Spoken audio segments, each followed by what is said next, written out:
Welcome to the case study with Shayon, ইতিহাস প্রেমী UPSC, WBCS, PCS aspirant, রাজনৈতিক সচেতন দর্শক ও বিশ্লেষণধর্মী কন্টেন্ট ভালোবাসেন এমন সবার জন্য এই চ্যানেল। আমরা কথা বলছি বাংলা ভাগ নিয়ে। স্বাধীনতার পর বাংলাও দুভাগে ভাগ হয়ে যায়। এক ভাগ যায় পাকিস্তানের হাতে এবং আরেক ভাগ আসে ভারতবর্ষের হাতে। একদিকে পশ্চিমবঙ্গ এবং আরেকদিকে পূর্ববঙ্গ। কিন্তু এর পরবর্তী পর্যায়ে পশ্চিমবঙ্গের রাজনীতিতে তা কিভাবে প্রভাব ফেলে এই নিয়েই আমরা আলোচনা করছি। আগের দুটো এপিসোড দেখে আসলে এই এপিসোডটা বুঝতে সুবিধা হবে। দেশভাগের পর পশ্চিমবঙ্গের অর্থনৈতিক কাঠামো গভীর সংকটে পড়ে। ঔপনিবেশিক আমলে গড়ে ওঠা বাংলার অর্থনীতি পূর্ব ও পশ্চিম অংশের পারস্পরিক নির্ভরতার উপর দাঁড়িয়েছিল। দেশভাগ সেই অর্থনৈতিক ঐক্যকে হঠাৎ ভেঙে দেয়। বিশেষ করে পাট শিল্প এই বিভাজনের সবথেকে বড় শিকার হয়।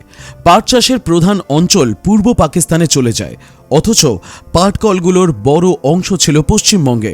এই অসামঞ্জস্য শিল্প উৎপাদনে মারাত্মক সমস্যা সৃষ্টি করে। কাঁচামালের অভাব পাটকলগুলোর উৎপাদন ক্ষমতা কমিয়ে দেয়। বহু শ্রমিক কর্মহীন হয়ে পড়ে। জয়া চট্টোপাধ্যায় দেখিয়েছেন যে এই সংকট সরাসরি দেশভাগের ফল। কলকাতার বাণিজ্যিক গুরুত্ব ধীরে ধীরে হ্রাস পেতে থাকে। পূর্ববঙ্গের সঙ্গে ঐতিহ্যগত বাণিজ্যিক সম্পর্ক ছিন্ন হয়ে যায়।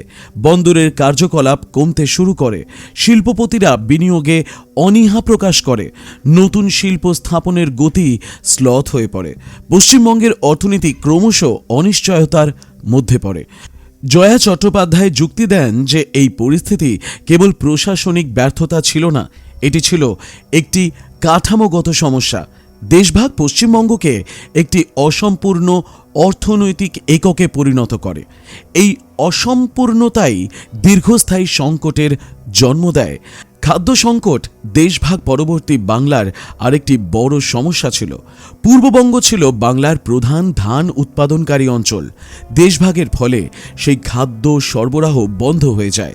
পশ্চিমবঙ্গ খাদ্য ঘাটতির মুখোমুখি হয়। সরকার রেশন ব্যবস্থা চালু করতে বাধ্য হয়, কিন্তু এই ব্যবস্থা চাহিদা পূরণে ব্যর্থ হয়। খাদ্যাভাব সাধারণ মানুষের জীবনে গভীর প্রভাব ফেলে। শ্রমজীবী ও উদ্বাস্তু শ্রেণী সবচেয়ে বেশি ক্ষতিগ্রস্ত হয়। জয়া চট্টোপাধ্যায় দেখিয়েছেন যে খাদ্য সংকট রাজনৈতিক অস্থিরতাকে আরও বাড়িয়ে তোলে। খাদ্য প্রশ্ন রাজনীতির কেন্দ্রে চলে আসে। খাদ্য সংকট মোকাবিলায় কেন্দ্র ও রাজ্যের মধ্যে মতবিরোধ দেখা দেয়। কেন্দ্র সরকার পশ্চিমবঙ্গকে পর্যাপ্ত সহায়তা দিচ্ছে না এমন অভিযোগ ওঠে। রাজ্য সরকার নিজের সীমাবদ্ধতার কথা তুলে ধরে।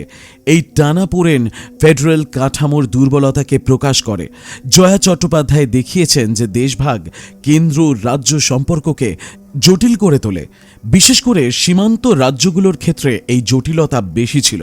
পশ্চিমবঙ্গ নিজেকে অবহেলিত মনে করতে শুরু করে। এই বোধ রাজ্য রাজনীতিতে ক্ষোভের জন্ম দেয়। ক্ষোভ ধীরে ধীরে সংগঠিত রাজনৈতিক শক্তিতে রূপ নেয়। এই প্রতিক্রিয়ায় বামপন্থী দলগুলো গুরুত্বপূর্ণ ভূমিকা পালন করে। বামপন্থী আন্দোলনের উত্থান দেশভাগের সঙ্গে গভীরভাবে যুক্ত ছিল। উদ্বাস্তু শ্রমিক ও দরিদ্র কৃষকরা বামপন্থী রাজনীতির প্রধান ভিত্তি হয়ে ওঠে। তারা রাষ্ট্রের ব্যর্থতার বিরুদ্ধে প্রতিবাদে সামিল হয়।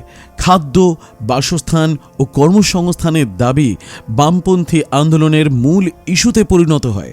জয়া চট্টোপাধ্যায় দেখিয়েছেন যে এই দাবিগুলো সরাসরি দেশভাগের অভিজ্ঞতা থেকে জন্ম নিয়েছিল।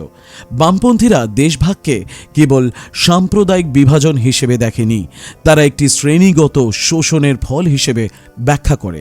এই ব্যাখ্যা বহু মানুষের কাছে গ্রহণযোগ্য হয়ে ওঠে। ফলে বামপন্থী রাজনীতি দ্রুত জনপ্রিয়তা অর্জন করে। পশ্চিমবঙ্গের রাজনৈতিক মানচিত্র বদলে যেতে শুরু করে। শিল্প শ্রমিকদের মধ্যে ধর্মঘট ও আন্দোলনের সংখ্যা বাড়তে থাকে। পাটকল অঞ্চলগুলো রাজনৈতিক সংঘাতের কেন্দ্র হয়ে ওঠে। শ্রমিকরা মজুরি ও কাজের নিরাপত্তা দাবি করে রাস্তায় নামে। সরকার প্রায়শই কঠোর দমনমূলক ব্যবস্থা গ্রহণ করে। এই দমন নীতি রাষ্ট্র ও জনগণের দূরত্ব আরও বাড়ায়। জয়া চট্টোপাধ্যায় দেখিয়েছেন যে এই পরিস্থিতি গণতন্ত্রের জন্য একটি বড় চ্যালেঞ্জ ছিল। দেশভাগের উত্তরাধিকার রাষ্ট্রকে আরও নিরাপত্তা কেন্দ্রিক করে তোলে। সামাজিক সমস্যার রাজনৈতিক সমাধানের বদলে প্রশাসনিক নিয়ন্ত্রণ বাড়ানো হয়। এই প্রবণতা দীর্ঘমেয়াদে অস্থিরতা কমাতে পারেনি, বরং সংঘাত আরও তীব্র হয়েছে। উদ্বাস্তু কলোনিগুলো বামপন্থী রাজনীতির শক্ত ঘাঁটিতে পরিণত হয়। সেখানে স্বনির্ভর সংগঠন ও সমবায় গড়ে ওঠে। এই সংগঠনগুলো রাষ্ট্রের ব্যর্থতার বিকল্প ব্যবস্থা হিসেবে কাজ করে। জয়া চট্টোপাধ্যায় দেখিয়েছেন যে এই সামাজিক উদ্বেগগুলো রাজনৈতিক চেতনাকে গভীর করে। মানুষ রাষ্ট্রের বাইরে নিজেদের শক্তি আবিষ্কার করতে শেখে। এই অভিজ্ঞতা রাজনৈতিক আত্মবিশ্বাস বাড়ায়। বামপন্থী দলগুলো এই শক্তিকে সংগঠিত করতে সক্ষম হয়, ফলে তারা ধীরে ধীরে মূল ধারার রাজনীতিতে প্রবেশ করে। এই উত্থান আকস্মিক ছিল না, এটি ছিল দেশভাগ পরবর্তী 2 দশকের অভিজ্ঞতার ফল। 1960-এর দশকে এসে পশ্চিমবঙ্গ একটি স্থায়ী অর্থনৈতিক ও রাজনৈতিক সংকটে আটকে যায়। শিল্পে বিনিয়োগ কমে যায়, বেকারত্ব বাড়তে থাকে, খাদ্য সংকট নিয়মিত সমস্যায় পরিণত হয়। জয়া চট্টোপাধ্যায় দেখিয়েছেন যে এই সংকটগুলো ঐতিহাসিক শিকড় ছিল দেশভাগে। দেশভাগের সিদ্ধান্তের দীর্ঘস্থায়ী মূল তখন স্পষ্ট হয়ে ওঠে। পশ্চিমবঙ্গ এই মূল্য বহন করতে থাকে। এই প্রেক্ষাপটেই 1967 সালের রাজনৈতিক পরিবর্তনের বীজ বপন হয়। মানুষ বিকল্প রাজনৈতিক পথের সন্ধান করতে শুরু করে। বামফ্রন্টের উত্থান এই সন্ধানেরই ফল। দ্য স্পয়েল অফ পার্টিশন এই পর্যায়ে এসে অর্থনীতি ও রাজনীতির সংযোগকে স্পষ্ট করে। জয়া চট্টোপাধ্যায় দেখান যে অর্থনৈতিক সংকট কখনোই নিছক অর্থনৈতিক থাকে না, এটি রাজনৈতিক ও সামাজিক রূপ নেয়। দেশভাগ এই রূপান্তরকে ত্বরান্বিত করেছিল। বাংলার অভিজ্ঞতা এই সত্যের শক্ত প্রমাণ। পশ্চিমবঙ্গের রাজনৈতিক ইতিহাস বোঝার জন্য এই সংযোগ বোঝা অত্যন্ত জরুরি। দেশভাগ এখানে একটি অতীত ঘটনা নয়, এটি একটি জীবিত বাস্তবতা। প্রতিদিনের রাজনীতিতে তার প্রতিফলন দেখা যায়। এই উপলব্ধি গ্রন্থটির বিশ্লেষণকে গভীরতা দেয়। অর্থনীতি, শরণার্থী ও রাজনীতি এই 3টি বিষয় একে অপরের সঙ্গে অবিচ্ছেদ্যভাবে যুক্ত। জয়া চট্টোপাধ্যায় এই জটিল সম্পর্ক দক্ষতার সঙ্গে উন্মোচন করেছেন। তার বিশ্লেষণ আমাদের শেখায় যে ইতিহাসের সিদ্ধান্তগুলোর দীর্ঘ ছায়া থাকে।